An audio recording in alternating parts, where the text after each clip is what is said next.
Welcome everybody once again. Episode 2 of the late night in the pit with Josh to Mosh. Things are gonna be back a little bit back to normal. If the crew is all here, and so let's bring them in. Let's get it started. What's up, everybody? Welcome back, numero dos. What's happening, my man? Man, what a wild weekend I had. Sorry I couldn't make it last week. I was trying. I was in the Florida marshes, and my Wi-Fi was just not working out for me. But I'm back, and I have my biggest slot ever this week, and I'm ready to talk about Ruben Steele's adventures to Orlando. But first, I like that, Matthew. You know what that means? You know what that means. It means it's time for us to go into the shadows and bring in our ninja. Yeah. What's good, y'all? How's everybody? Doing good, man. What you got? Yes. Oh, yeah. This was kind of last minute because a lot of shit happened in the women's scene throughout the course of the weekend. But if I got to pick one in particular that really caught my eyes, my woman of the week for the 4th of March is someone that, after what I see today, people need to put some respect on her fucking name. And that's the NXT UK Women's Champion, the hardcore daredevil, Miss Kaylee Ray. Now, before I let you know why she's my woman of the week, let's give her a good rundown. Blows my mind that she's not in her 30s yet, because she started in 2009 at the Scottish Wrestling Academy, trained by the great Kit Fight, and wrestled all over the Scottish UK independent scene. So that's the end of the Women of the Week segment for this week. So let's just move on to the next segment. We don't cover WWE on this show, and I think we've been pretty clear about it. So we're just going to keep on moving. Let's right into your segment. There you go. All right, then. I will take it. Ladies and gentlemen, I have the absolutely wildest weekend to talk to you guys about, entirely 100%. So for those of you that know, the Baracho crew, we traveled all the way to Orlando, Florida last weekend. That's why we were not here. The Baracho crew traveled all the way to Orlando to support Ruben Steele and his journey. For those of y'all that have been following us and watch us weekly, Ryan, what's up? Matthew, what's up? I know y'all are always in here talking, so you'll understand what kind of the backstory that I'm about to give you. Ruben's been wrestling in Texas forever, and goddamn if Ruben isn't one of the best talents we've got right now. Anybody that follows Texas wrestling in the last week has had to have seen one of the many posts about Ruben. And I couldn't agree more. One of the things that, for me, that I thought was so super cool was that, like, I haven't been in the indie scene but 5 or 6 years. And so I've seen not as much about Ruben as I normally do. One of the things that I really wanted to point out was how truly awesome it was to see what Ruben accomplished. And I'm about to talk about it right now. First and foremost, to our audience out there, if you don't watch deathmatch wrestling, and y'all know that I don't dog on you if you don't, I'm not that guy that bitches at a single person. I've never said a negative word. If you have a stupid reason for not watching it, I will come get your ass. But anybody that's ever just said, "Oh, I don't like blood," I'm going to get to that, Ryan. Man, you're not wrong. You're absolutely not wrong. But really and truly, if you've watched Ruben, I really do suggest that you get your IWTV on. You can get it for free, 5 days for free. Just about everybody has codes. I submitted to get some codes a while back for us. But, you can get it for free. And you can watch Ruben's journey right now through that. And it was really impressive. One of the things that I really want to point out is right off the bat, Ruben set the bar in every match that he was at. Ruben was the second to third match on each show that he was at. And, I mean, it was – hit the ground running. I mean, his first matchup, let's show this. He had Satu Jin versus Pit Fighters. And one of the really big call-outs here was Ruben came out of the gate strong. And they wanted to start off with doing some gusset plate chops to the chest. And I was able to get one snapshot from my video. You're good. I was able to get one snapshot from my video. This was insane to me. Like, gusset plates, it's no joke. If you don't know what a gusset plate is, it's literally a piece of metal with 1,000 knives on it, pretty much. And they stab you, they poke, they hurt. So they decided to trade chops. One of the things that I thought was really remarkable about this is Ruben actually laughed at this. Ruben laughed at the crowd. Ruben put up big energy in this first match. They were all over the place. That's Augusta Place door behind them. This match was easily one of, if not the best match on Pit Fighter, and it was the third match. It was actually Ruben's latest start, I believe, of any of the nights or of any of the shows that he was on. It was a stellar match. Satujin did great. Shout out to some carpet strip fuckery that was in there. They took carpet strip bats. I've never seen this in just a few shows that I've been to. Ruben got hit with a carpet strip bat so hard, the carpet strip stuck in his back. And for those of you that are unfamiliar, a carpet strip is that little nail that you step on as you're leaving the room. It's not a long nail. It's not big. But Satu, they went at it, rough and tumble. But the big thing here was Ruben went over at Pit Fighter, which led to the next night, or the same night where he goes into ICW No Holds Barred Volume 10. So Ruben was a sub-in for Volume 10. I'm sure he was going to get booked either way, but for the match that he was in, he was actually a substitute. Or Invite had to drop out due to some personal issues. So Ruben stepped up to face Akira. The big thing here is Akira is considered the ICW golden boy. It's where Akira really got his claim to fame in deathmatch wrestling, and he's done really well there. So to put somebody like Ruben in against Akira, it speaks a lot of the trust that they had in Ruben in that day. And after that Pit Fighter match, no doubt, Jeff, no doubt whatsoever, he was absolutely the man. After his Pit Fighter match, he absolutely earned this match with Akira. The one thing I really want to point out in this match was this was the match this weekend where Ruben really also showed the world that not only does he bleed and make other people bleed, but Ruben can wrestle. Akira has a good martial arts background. He has a really good wrestling background. So they spent the first 5 or 6 minutes of that match blood-free, actually wrestling each other, tossing each other around, hip toss, that kind of stuff, really building towards it. Surprise in this one, Ruben went over in this match as well. I was super stoked for that. It just had great energy. It was not something that we couldn't believe that Ruben was going to beat Akira, but just the idea that that's how it was booked, that's how it went down, and Ruben earned it. This match was great from start to finish. It had a great flow. Ruben got a chance to show the entire world here exactly who he was. And I just want to point out that I forgot to mention at the end of Pit Fighter, Danny DeMonto came into the cage and invited Ruben back already. So Ruben's going into No Holds Barred already knowing that he's been told, please come back. And so he absolutely kills it. Last but not least, shout out to Roland Duran. I sent a screenshot by accident, but that's totally okay. Roland was there as well, taking pictures all weekend, but this was my personal favorite of Ruben's 3 matches that he had this weekend. Ruben was in the No Peace Underground. Schlack was injured, could not step up to fight Ruben in that match. He was injured the night before. So Neil Diamond Cutter is going to step up in this match and take on Ruben, and they put on a freaking clinic. For those of you unfamiliar, No Peace is a no-ring deathmatch show. It's a very unique setup. They have a stage, and then they have a floor area, and they wrestle in both, so it allows for a lot of opportunity. For those of y'all that went to the Heavy Metal No Ring show last year, it's a lot like that. It's a lot like that kind of setup with a bigger stage.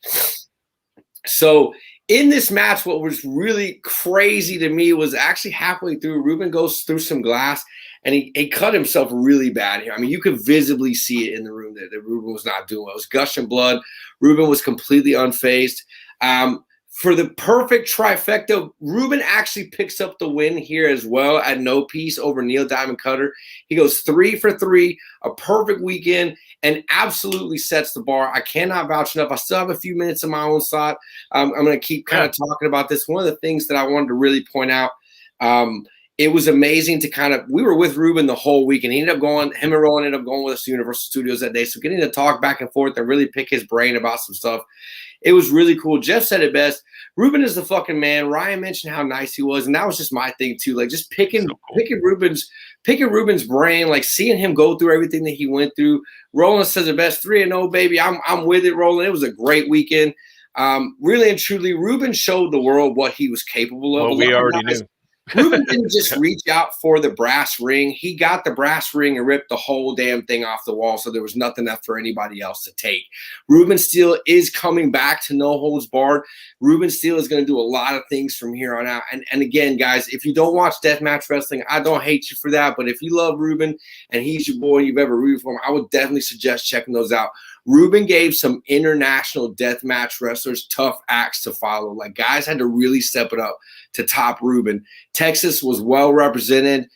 Shout out to ICW No Holds Barred and No Peace for really taking care of the Baracho crew and Ruben and Roland. Like, every interaction I felt like we had with everybody down there was really cool. Great setup, great time. I'm really glad I went. And that's awesome. That's the story of Ruben Steele taking over fucking Orlando, baby. Hell yeah. And it's nice when, like, you know, you planned it, you went out there, you know, got on a plane, kind of last minute, kind of sort of short notice. Right. And then it was even better than you could have imagined. Like, how, you know what I mean? Like, that's just the way it should always be, right? It was insane. I mean, you run that risk anytime you fly to a show. It could be a dud, and that's a real bummer. But man, ICW just put on a banger. Ruben put on a banger, and it was just a lot of fun to watch it and be there for that. We are not traveling again until May for Southern Sickness, and to show you how well Ruben did, he was immediately turned around and booked for Southern Sickness. So we will be back up north in Indianapolis in May, representing the Baracho crew, representing the Pit, watching Ruben, and also Luchador Insane, who's also been announced for an opportunity to fight to get into the Southern Sickness Cup. So all I can say is I can't wait for May. Me neither.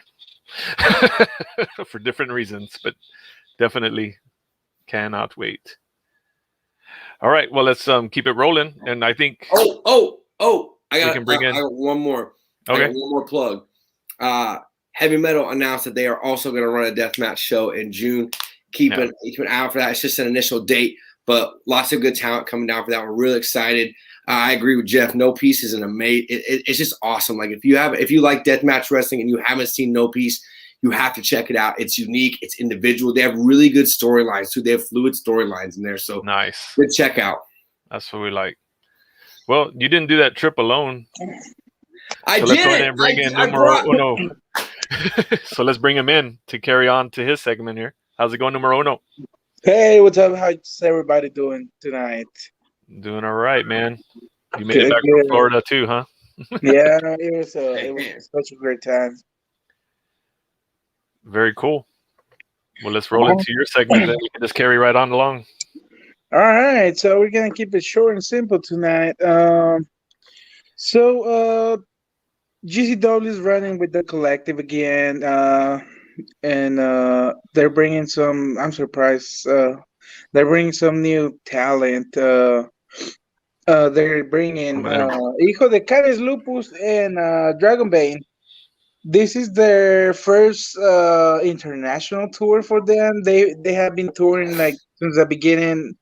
No, like since the middle of last month. They started touring United States. And GCW booked them for their some of their collective shows. Hijo de Canes Lupus is gonna be wrestling at Degeneration F. Jimmy Lewis Degeneration F. While Dragon Bane is gonna be wrestling for the Acid Cup. So that's gonna be pretty cool. These guys can go. It's loading. Hijo de Canes Lupus is a huge powerhouse. Then Dragon Bane has the agility, the crazy, what's it called?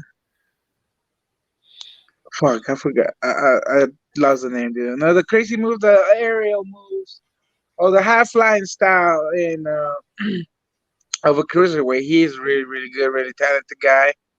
And not only that, but also one of our own. It's coming. I'm one of Dix's favorite. Here it comes. Oh yeah. Not other than Gino. He returns to GCW. He has worked for them, their show here in Austin when they came for Take a Picture, and he's finally making his comeback. Long overdue, but we're pretty excited to see him there all the time. Sorry, Jeff calling him a spot monkey. And But we all got it's love gonna for Gino. be it's gonna be pretty interesting to see all these guys wrestling with GCW. I'm really looking forward to Dragon Bane and because the Canis Lupus especially. I want to see how they adapt to the American style of wrestling and see hopefully it works for them. You know, because they got the skills, they got the talent. So now it's just up to them to take the ball and run with it because there's gonna be a big opportunity for them, huge opportunity. For sure, man. Yeah, and like I saw when Gino got announced, I was just like, wow, that's our guy. Yeah, Love seeing our guys do big things.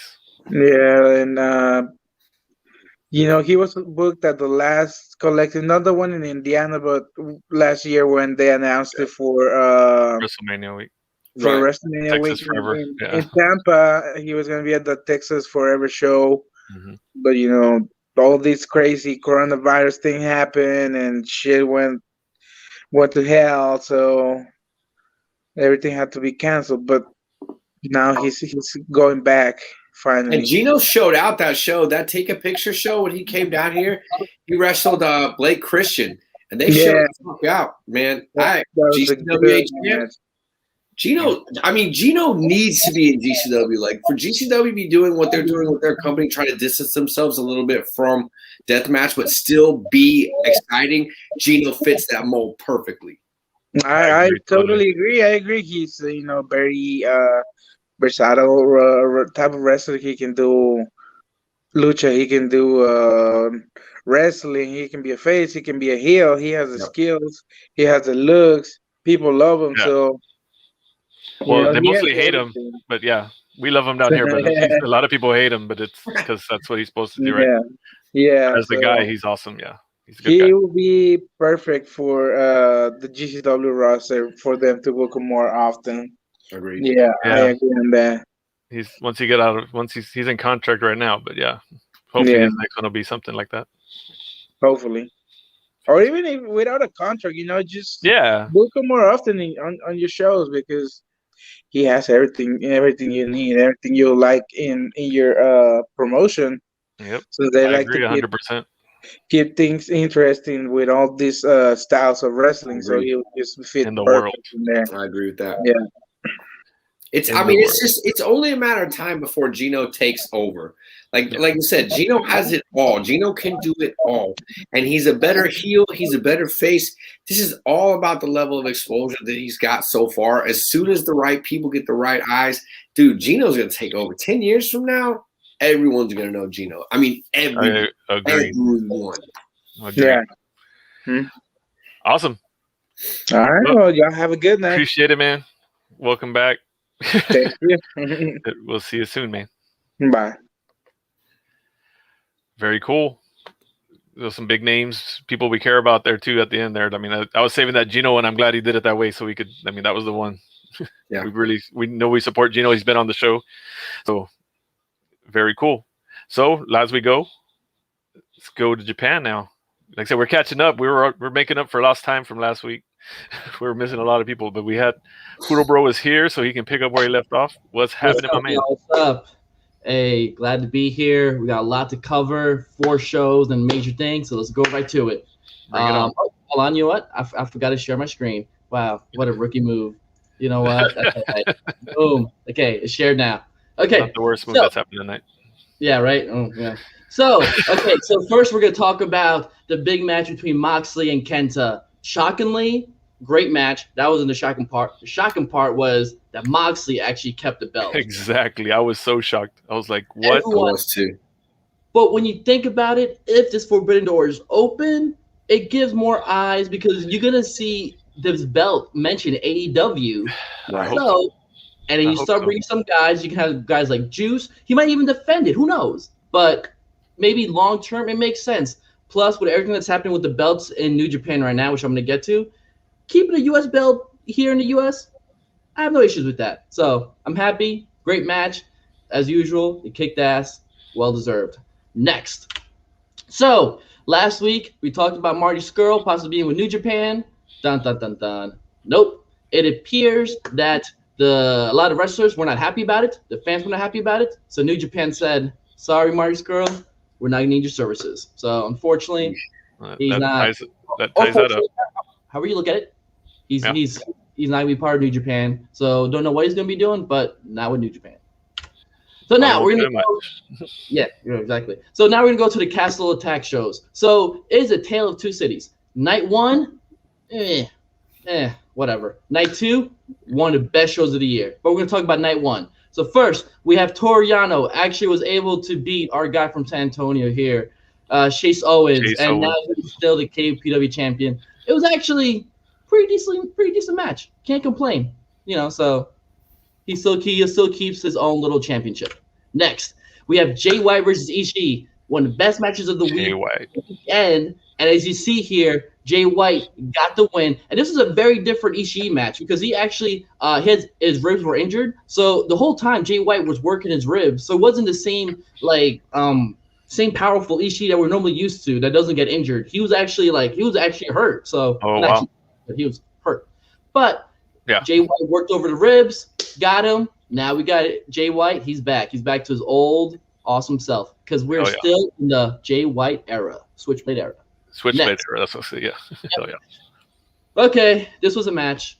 Evil, Okada, whatever. But the important thing is Okada got the win, and he brought the fucking Rainmaker. Yes, that's what I'm talking about. Less of this match we talk about, a little better. But it was all right. That's all we need to know. Yep. Next, night two, we have God. They ended up beating Goto and Yoshihashi. And actually, a very good match. I am because the singles matches the night before wasn't that good, my opinion. But this tag match, it was great. And God showed out as usual. Very minimal shenanigans. Jado at the end, he ended up using the cane, and that went straight to the finish, which is my kind of interference. Yeah, not for a reason. Interference and at least nonsense, right? But let's go. So I'm talking about. Let's go, Jay White. And now let's go, Bullet Club. Next match. So people keep doubting the Great Okan. The Great Okan. People like Dave Meltzer actually do doubt how good Great Okan is and the push he's getting. I'm going to tell you right now. He lost his match, but he went over. He looked great against Tanahashi. Now, mind you, is against Tanahashi. But still, any doubters of Great Okan that he cannot hold his own in the ring, get the fuck out the door because he is here to fucking stay. I'm telling you what, get used to it. And I'm going to talk about that very soon, actually. Next. Yes. So Despy has won the IWGP Junior Heavyweight Championship. This guy, I'm going to tell you right now, unfortunately, throughout the years that he's been with New Japan and Noah, there's always been guys that kind of been in the way, whether it's been Ibushi, whether it's been Omega, whether it's been Kushida, Hiromu Tanahashi, but he still kept pegging along, getting better in his skills and just improving. So this win for him, in my opinion, which is a very good three-way match, by the way, it's just a culmination of like those 8 years of hard work, and it's finally his. And the crowd cheered; they loved it just as much as I did. I actually jumped out and was super excited. Oh, and yes, I will talk about that in a second as well. Yes, also God and called out FTR and then. But fun fact though, in the replay that they did of God talking after the match, they didn't show that segment. So I think that kind of was kind of shot off the fly. But fun fact, I don't think God right now is in Japan. So where could he be going? I don't know. Really? Yeah. There's a pay-per-view this Sunday. Yes. Anyway. Ooh, right? So then we go to the main event, Ibushi versus Naito. Another great – these guys just have the chemistry. I'm telling you what, I fucking love this match. It was great. This was Naito trying to stop Ibushi from combining the IC and the heavyweight championship. Unfortunately, he lost, and Ibushi won. And after this match, Despy came out and said for the 45-year anniversary show, it's going to be Despy versus Ibushi for the final time of the IC and the IWGP Heavyweight Championship. And I'm going to talk about that at the end of this. Next, we have the New Japan Cup, which actually started this morning, right? Nice. So as you can see, in red are the matches that I picked, are the ones you guys check out. Today was Naito and Great Okan. I'm going to talk about that. And Kojima versus Jeff Cobb. But also, Okada versus Shingo. Could be a fucking banger. Kenta versus Juice Robinson. That's going to be fucking good.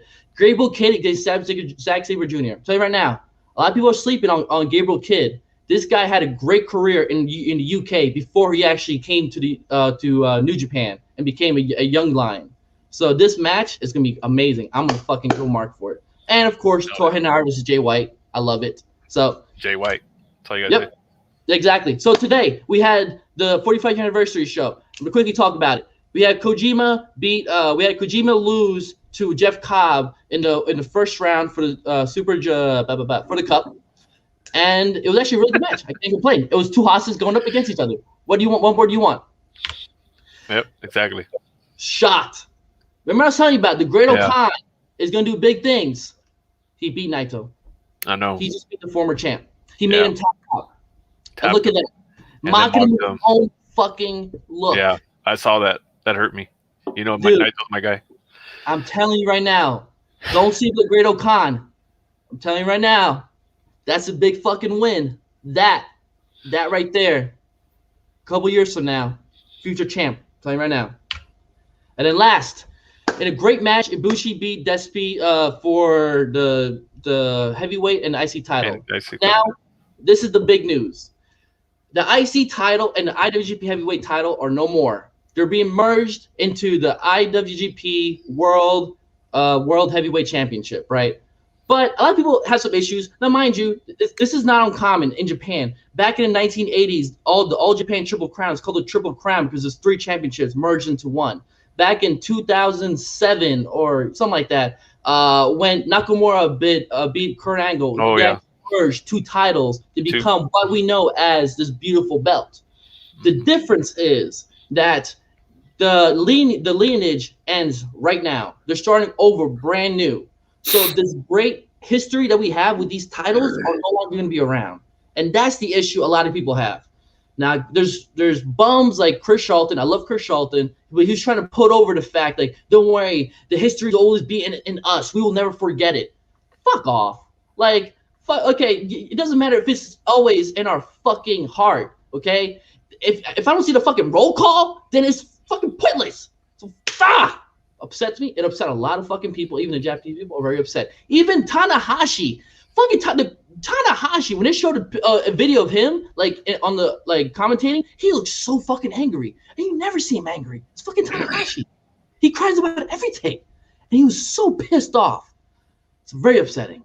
But just we have another New Japan show tomorrow, and then also on Saturday. So go check them out because the New Japan Cup is gonna be awesome. And fucking New Japan getting rid of my 2 favorite belts. What can you do? Hope for good things to come. Exactly. That's all we can do. Exactly. Now, if you excuse me, I'm about to watch some fucking deathmatch shit. Yeah. Yeah, Ruben, let's go. Awesome, man. Appreciate you, man. Be safe. You're growing. That's my stuff is growing. Who would have thunk? Well, let's just roll it. It's kind of like asbestos. It just sneaks into your life whether you want it there or not. I testify that. Yep. Well, we got one more segment before our guest, so let's bring in our AEW expert. Hey guys, I'm here. Melanie. Yay! She's here. How's it going? I'm good. How are you guys? Good. Good, dude. I'm so excited. So first of all, before I even get into AEW, can we talk about how? I mean, we talked about Ruben earlier, but just the fact that Texas wrestlers in general are just blowing up. I mean, we've been out here, we've been doing our thing for a while, and it took a damn pandemic to finally get these guys noticed more nationally, which is, yes, I'm very sad about the pandemic, but damn, they're finally getting out there. Thank goodness, because they're talented, and all these promotions have been killing it, and these guys are just killing it, and I'm just so happy for all of them to be getting their shot in the sun. Same. They're finally getting the spotlight. And so I'm just coming, happy for guys. that. And there's more coming. Stay tuned. Exactly, more coming, which makes me really happy for everybody. Gets me so excited. So let's on to AEW. Exactly. That's it. Thunder Rosa didn't get the win against Nyla Rose, which pissed off a lot of people. But we did see, I think a lot of people were. Nyla Rose, though, did go up against Ryu Mizunami, who I absolutely love. I think she's so talented and so entertaining. and she ended up taking the win, which was great. She did take a couple of shots at Sheeta when they handed her the trophy, which was awesome because that's going to be setting up for a great match this coming Sunday at Revolution. You can find Thunder Rosa, though, tag teaming with Riho against Britt Baker and Rebel in the buy-in, which is going to be, I think, a really cool match. We're going to see how that goes. But it's okay. It should have been, but you know what? It's all good. Maybe Maddie ruined her chances when she used a book to win, Josh. I'm just saying. What did she do? she did what to win? Okay, she won. She won. The O is gone. No more O. The O is gone. That is true. AEW victory. That is true. But here's the thing. So we started off Dynamite with Shaq versus Cody, and I should say Red Velvet and Cody versus Shaq and Jade Cargill. We hadn't seen Jade Cargill in action. Of course, everybody's like, been waiting. Yeah, we've been waiting. Shaq is Shaq. But here's the thing. They set the tone for the rest of the show. That match was pretty damn awesome. I mean, Shaq went out there and he did his thing. Whatever, Ryan. You're always heel. You're always my heel. But Shaq went out there. He went through 2 tables. He went out there and he did some chops. I wouldn't want chops from Shaq. It's like big old banana hands. No way. I mean, tribute to Brody Lee. The tribute to Brody Lee, which I popped for huge. Yeah. The tribute to Brody Lee. I mean, and then just Jade Cargill and Red Velvet going at it. Oh, they that was awesome. Yeah. They took the stage and they ran with it. It was amazing. I really enjoyed the match. I thought it was a really entertaining match.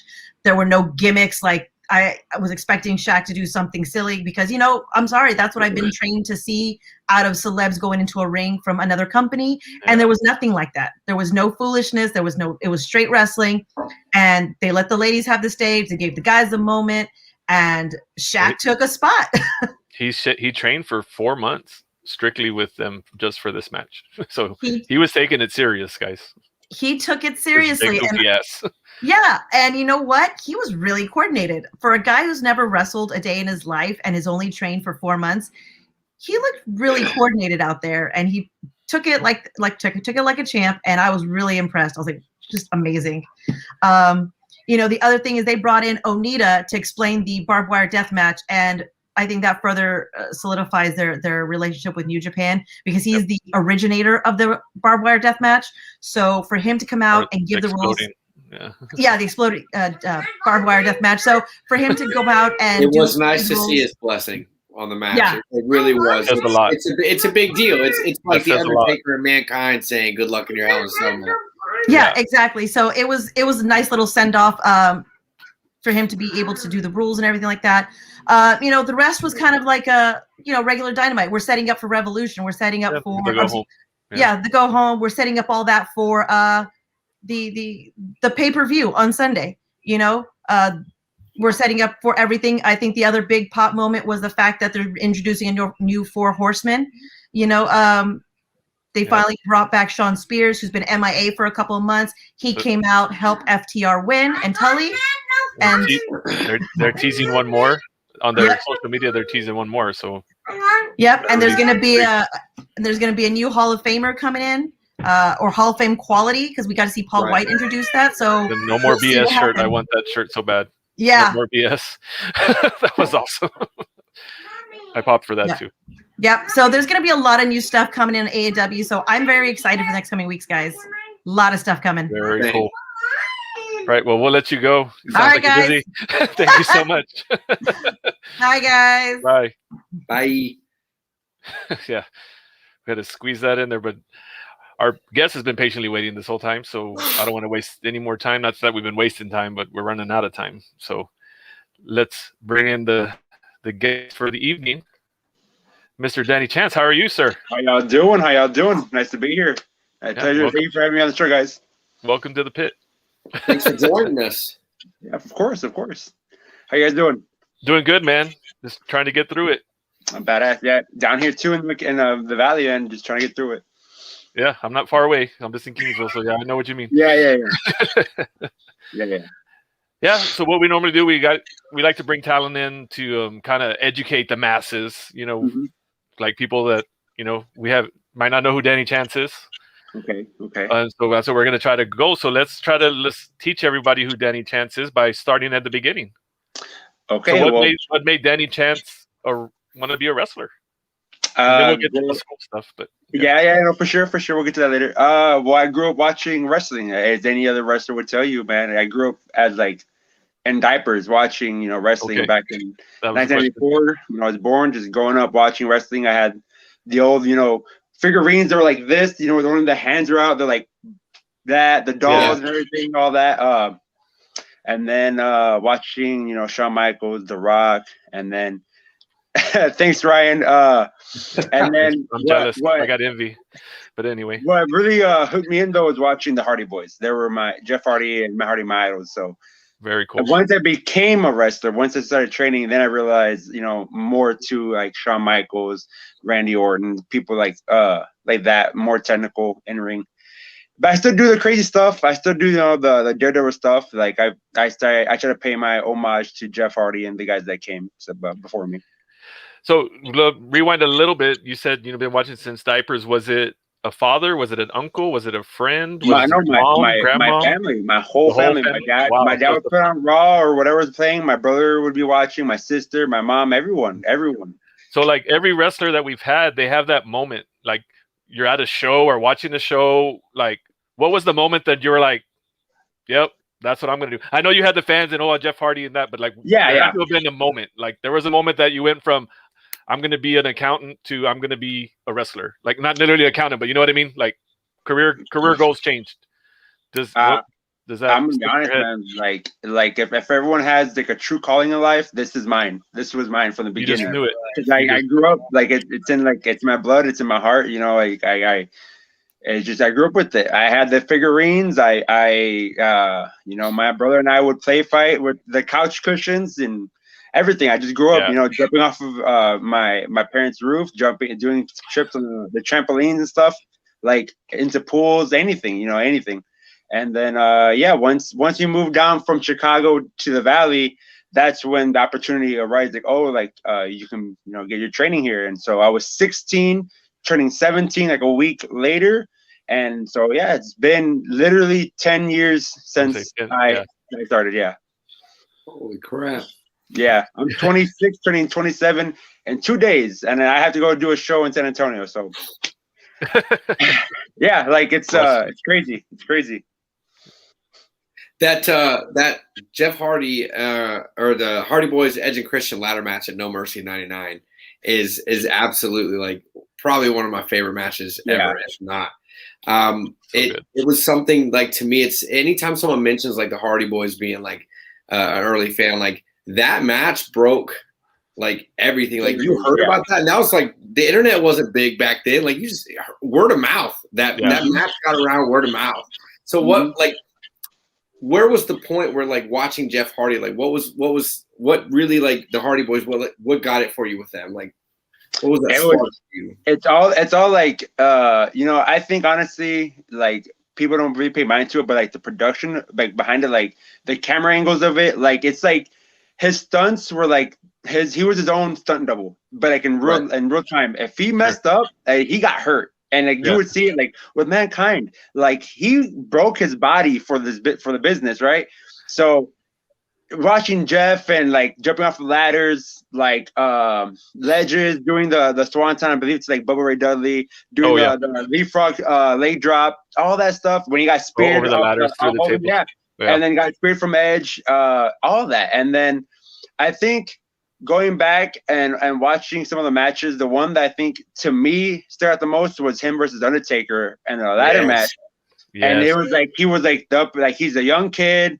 Undertaker was the dead man with the motorcycle, and he was like whipping his ass everywhere. And any little like hope spots that Jeff Hardy had, the fans were in it. Like everyone was in it. And then at the very end, when he's like, "I'm not broken, like I'm not dead yet," and he was back into the ring, shook his hand, and it was like perfect. It was a perfect. It's a good storytelling. It's a good storytelling piece because fundamentally, as a ladder match, that match, if you just look at the match itself, and you take out Jeff and Taker, it's not a great ladder match because for obvious reasons, like Taker, the guy and whatnot, they told a story in that match. I mean, look at you. You're reciting it, play by play here, almost 20 years later. Like and that's that you were like 7. Is one of the great things about Jeff Hardy was I pretty much was, I think, like you were like 6 99, years I was old. 5. Yeah. I had been like 7 or 8 watching that match. But it still clicks in my head with seeing that, like thinking about that match and all that, like all the angles they did, and just knowing that he was like the kid going against the dead man, and he's gonna fight for the belt. And it's like a true underdog. He was like an underdog story. He just didn't get the belt, but they still put him over. Like he still got put over at the end of it. I like, say that all. Undertaker did so good. Like I mean, I'm not gonna break the fourth wall and everything, but that was just one of my favorite matches for that reason. Yeah. And like I always say, like you don't have to go over to get over. Yeah. They prove it. That's when it's done right in my mind. Yeah. Ooh, Jeff says Shawn and Razor had the best ladder match ever. I don't know.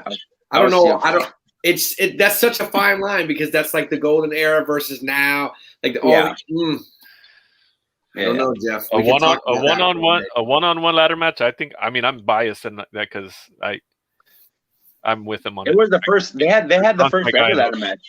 So was that? They had the first ever ladder match. In WWE, right? WWF history, Mm-hmm. Yeah, and it wasn't funky either. Like it was a good setup. Like those two went at it. A lot of people would have gone in there and just really played it up and back and forth. Those two went at it. Yeah. That classic Michaels splash from the top, and it almost felt like Michaels fell for like 5 seconds. Yeah, he was just in the air like yes. and that is like one of the most iconic photos. Like you'll see it, like if you watch it, you'll see him doing the whole like whatever. But if you go back and you ask anyone off the street who won that match, they'll think of Shawn Michaels, but Shawn didn't win it. Every time. Shawn didn't win that match. Right. Scott Hall, Riser, Ramon, whatever you want to call him, he always points that out. He's like, I did win that match, by the way, but nobody remembers that. Nobody remembers that. And that was, and again, I'm a huge... That goes to your point. Yeah, exactly. And Shawn Michaels, I think, is the best definition of that. Like everyone thinks, like, he must be a 20-time champion and headlined at every WrestleMania that there was, right? Like if you think of all his matches, all the things he's done, he won the title like what 4 times, 3-4 times. And held it very, very short times, like no real big long reigns. But everyone thinks he's the best. So like I said, you don't have to go over to get over. You know what I mean? Yeah. So yes, sir. He's the definition of that. So let's get back to you. Enough about Shawn Michaels being the greatest ever. We don't need to have that debate here. Yeah.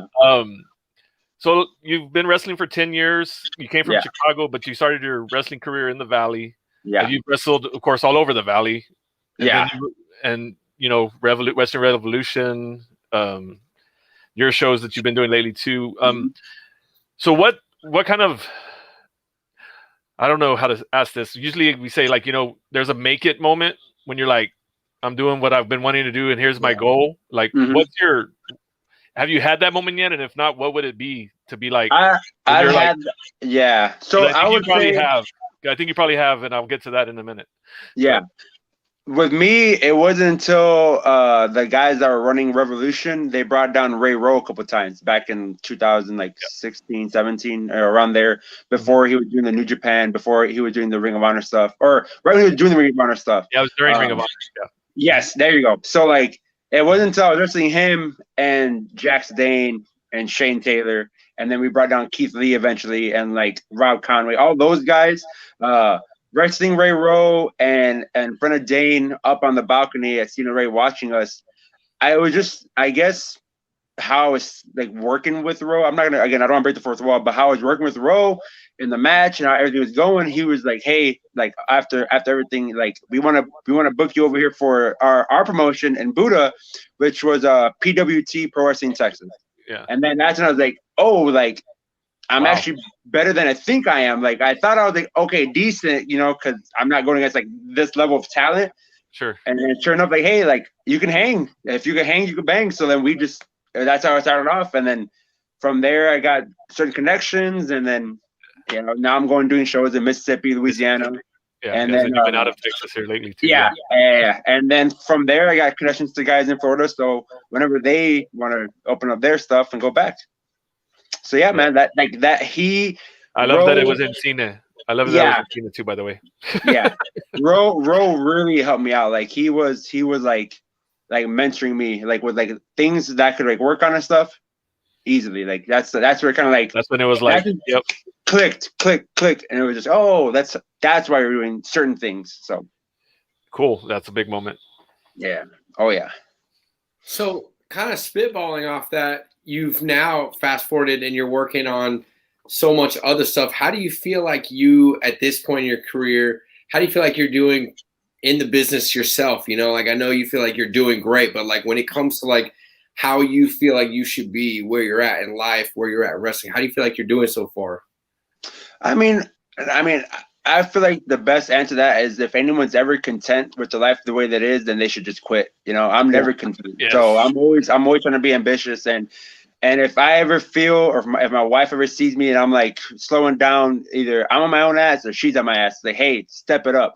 Yeah. And then I have a good group of people around me. Like I have good friends around me, like people that like I talk to that help, you know, hey man, like let's go work out, or hey, you know, have you seen this move? Have you seen this match? And then it's always like, to be honest, my wrestling is like 24/7 in my life.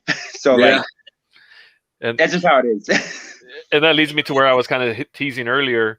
If everybody doesn't know, you've also, I guess it's been open for a little while now. You opened your own school, the New Breed. Yeah, New Breed School of Wrestling. Yeah. So what was that? Just another, like that was something you already had planned? Like, okay, I'm going to wrestle for 10 years and then open a school, or you're like, you know, I think the Valley needs a school. Yes. I mean, what was yeah, that? no, I kind of guess that's there you go. There you go. Yeah. So I'm not saying anything bad about my trainers really, or the people that were like helping me out. Because if it wasn't for them, there wouldn't be any chance. But I was trained at flea markets and buildings that didn't have a ceiling. So like, you know, stiff rings, the things are like half broken, you know. Right. And so it was like the environment wasn't as positive as it should have been. Like, you know, and especially because I was 16, 17, my when you're around that age, your brain can be easily molded to like certain things in life. So like, I wasn't really focused too much in school. I didn't really care about like, you know, what's going on outside my life. I just wanted to wrestle. And no one really told me, hey man, like settle down, focus on school, go get a degree, and then do wrestling along the same path. And then, well, I mean, I did finish. I got my associates in kinesiology, and like, you know, it was like, I guess it just hit that one day. It's like, you know what, me, my wife, and my brother were talking like, there's no like legitimate wrestling school in the Valley. Like, no one would give out their hand the way it was given out to me, you know. So it was lacking. Yeah, the Valley was lacking. Yeah. I lived there for 7 years. I know. And so we found a realtor, we found a warehouse, we found like, you know, a space, and we put the ring there. We got some equipment there. So like now it's like it's all set up. Now we just need the students, and you know, we all had open up February of 2020, so we just hit 1 year in February. Yeah. But COVID hit. So say, does it really count as a year? I don't know. Yeah, we'll give you a break on that. COVID hit, and then we were pretty much shut down for the first like, I don't know, 3 months. We didn't. I think Tesla opened up to like April, so we were like, we were just there. But I guess the saying goes, if you build it, they will come. And now we started off with 1 student, and then it got to 3 or 4, and then went back to 2, and now I have like 8, like 9 guys. And I'm like, yo, and I'm getting more people asking me like, hey, like I saw you on Instagram, or I saw you on Facebook, or this. Oh, I saw your show, you know, in Middlebrook, Callan. Like, how do you get? And like now people are like just drawing to us. That's and we're like.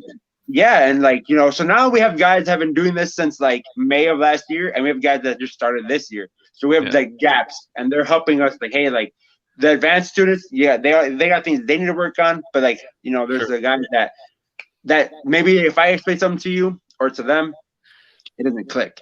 But one of the students, another trainer of mine, is like, hey, this is what he means, and then it clicks. You know, because like everybody has their own different language of understanding things. You know, so yeah, for sure. Everybody It processes helps. different. It helps. Like now we have big classes now. Like and then I have Danny Ramon's helping us. Like he's been like consistent. That guy, he's a hard worker. Yep. He busts my ass, you know. And I have Chris Lawson there. He's been doing wrestling for about 3-4 years, and people might not think he shouldn't be training guys, but he's there to help me and Danny Ramon's out. You know, he's there because we got work. You know, we got jobs. You know, You're talking about Chris?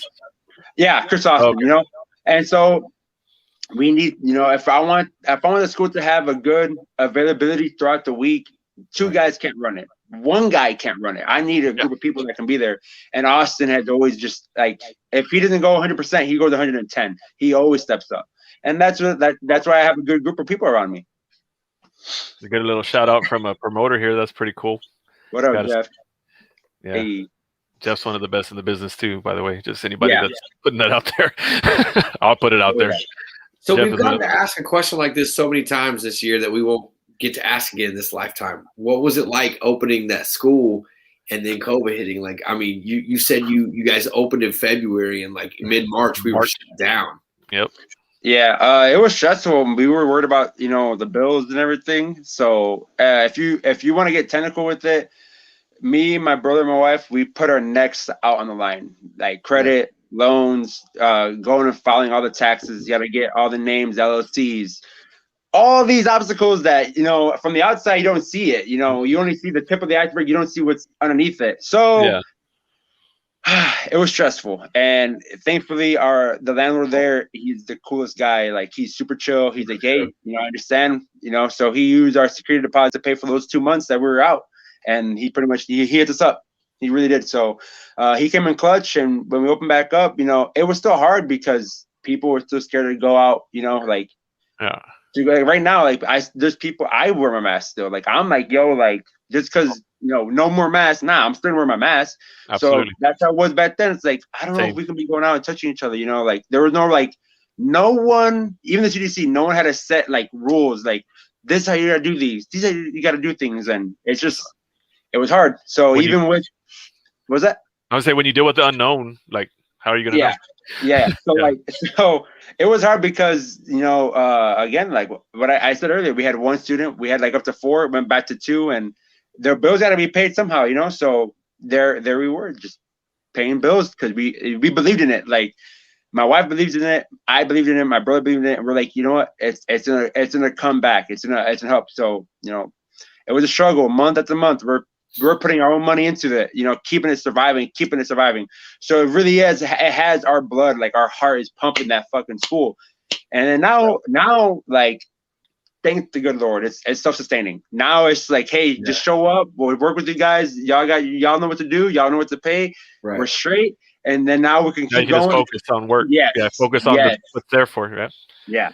And then now we're saying, okay, we can buy more equipment. We could buy newer things. We could buy a better crash badge. We could buy better. So like, it was like July, August or somewhere around there. Our rope snapped. Oh yeah. I heard about that. I heard about that. So we had, you know, one of the students came in clutch and he's like, I'm gonna buy it. And don't worry, y'all can pay me back later. And then, you know, literally it was like shipped like 3 or 4 days.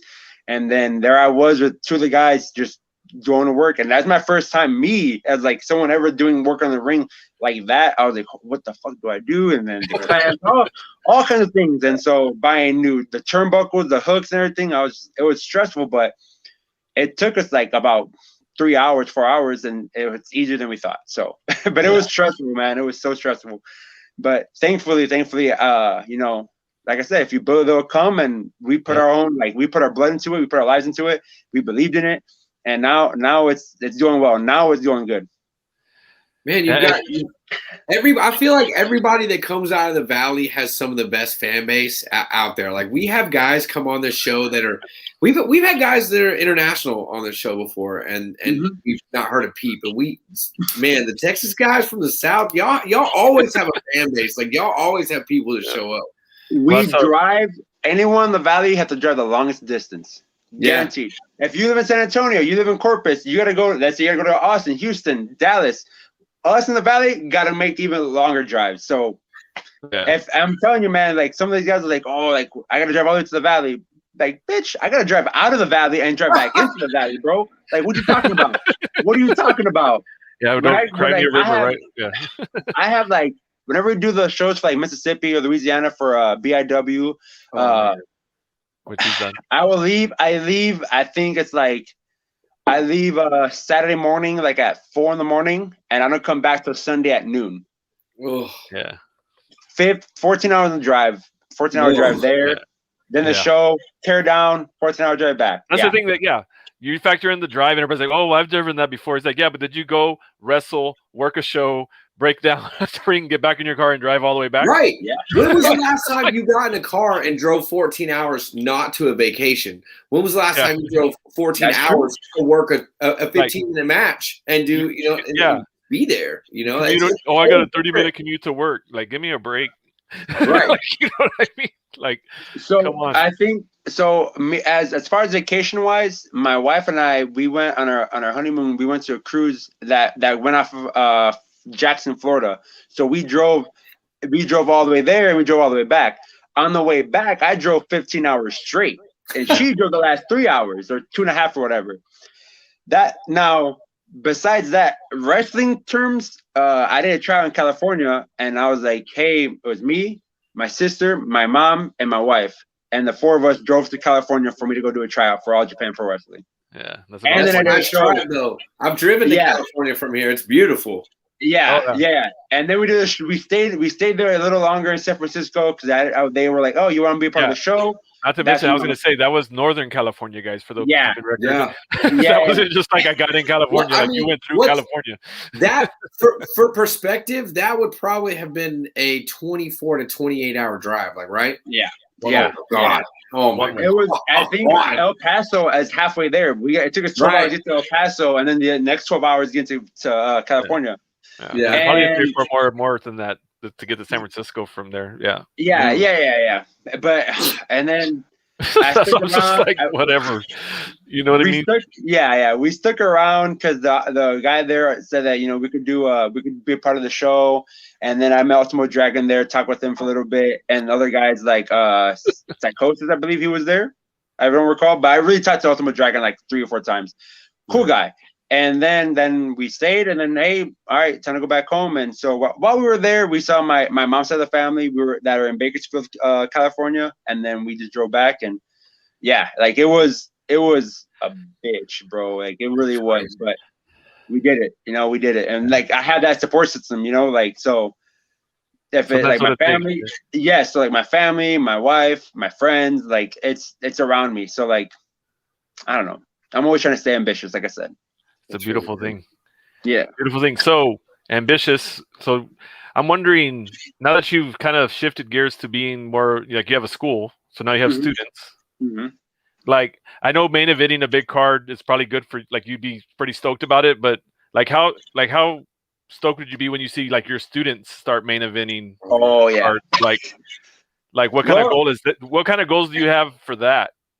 I'll just Like, by the way, the PPW commentator is one of your students. I just want to throw that out there. Oh yeah. Daniel Galvan. Oh yeah, yep. I love that guy. Great kid. Well, I was talking to this with I think it was Bandana Joe, who doesn't go by Bandana Joe anymore. If you guys know Bandana Joe, he goes by a different name now.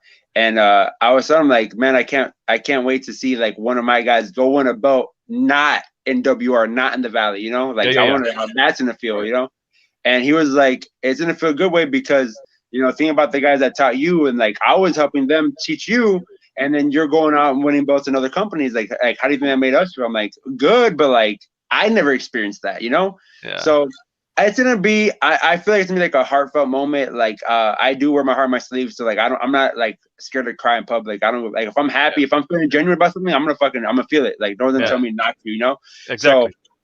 So I'm gonna be happy, and I gotta wait and find out, So I mean, which student I don't know. Could be Daniel Gavan, could be DJX, James Blackheart, could be someone else. I don't know.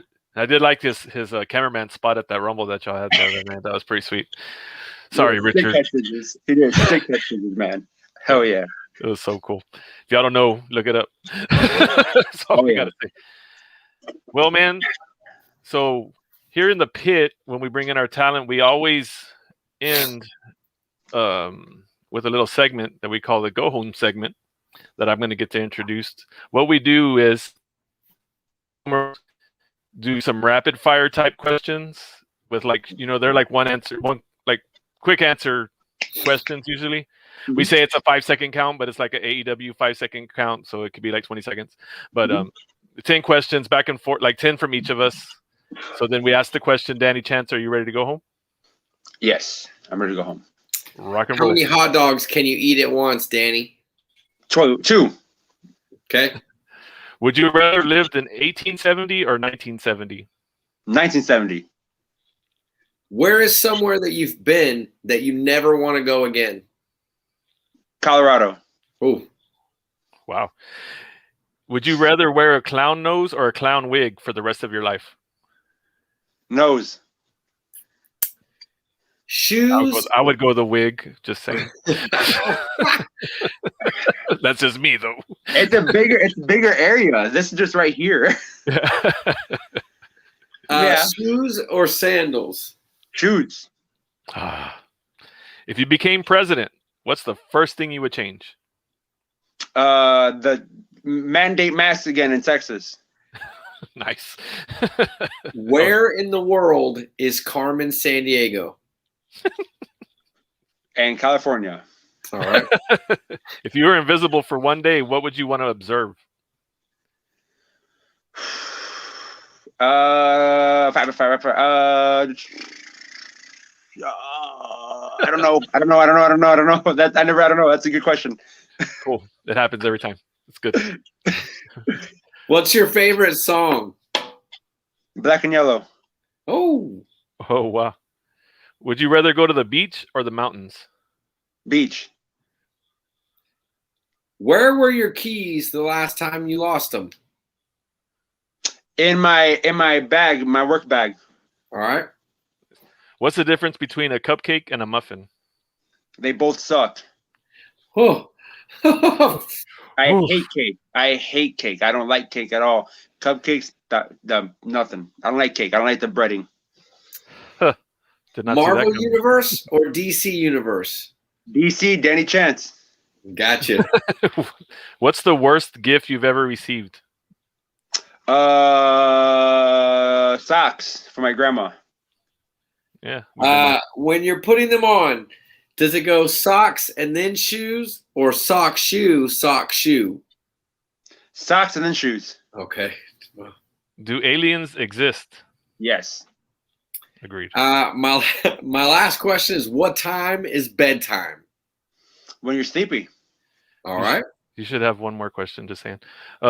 What's your favorite word? Right now, conundrum. I do have one more. Do you remember your first grade teacher? No. Me neither. I took too many bumps. I've been hitting that a lot too. So the final question, 19 of the questions are always random and different, but the 20th question is always the same. Sometimes people get it right. Sometimes people get it wrong. There is a right and wrong answer that me and Numero Dos disagree on. Do pineapples go on pizza? Yes. Man. I grew up eating Hawaiian pizza, like the ham and pineapple. It's the best. It is. It's sweet and savory. That's how it works. Gosh, that's another. Mark that one down for me. I love Hawaiian pizzas. I haven't had as much lately, but I do love Hawaiian pizzas. Oh my god! I get it from my dad, to be honest, because my dad and my grandpa's, and we're Mexican and everything. So whenever we're in Mexico, we'll eat pretty much anything. So I've had the opportunity to have goat brains before. Wow. So I'm used to eating like stuff like that, like goat, menudo, all that kind of stuff, but like the exotic style. And so Hawaiian pizza, like my dad loves Hawaiian pizza, and so I grew up eating Hawaiian pizza from Papa John's in Chicago. So it wasn't a big deal for me. I know, that's what I was hoping too. I was like, he's from Chicago, purist. I thought maybe I had a chance. I'm sorry. Get it? Nice. I get it. See what I did there? See what I did there? I get it. Thank you so much. Thank you so much for coming in, man. We appreciate you. Thank you for your time. No, Wish I you all appreciate the it. success in the world for your The school. pleasure is all mine. Thank you for having me on. I enjoyed it. I had a good time. Thank you guys for inviting me out. Frank, for real, awesome. Great time. Awesome, man. Be safe. Thank you Thank guys. you so much. Later. Wow. What a good kid. Yeah, he's so good. I like that interview. Yeah, I mean, that was I fun. like them all, but that one was really interesting. Yeah. When we get to, like I said, we like to let people know more about these people that I think people should know about. And now I think some people will agree. Man, Exactly. another good show in the books. Had a bumpy start, but finished strong. And so program announcement. We're going to be taking a little hiatus. Maybe 2 weeks or 3 weeks only. We'll keep you posted. Keep watching the page. Make sure you like our page. Tell your friends to like our page. Tell your people you hate to like our page. Tell random people across the street to like our page. Follow our social media. ITPW Josh to Mosh is our Twitter handle. And we're on Facebook. So we'll see y'all in a few weeks. Appreciate everything y'all do and y'all support. And y'all Later, be guys. good. See ya.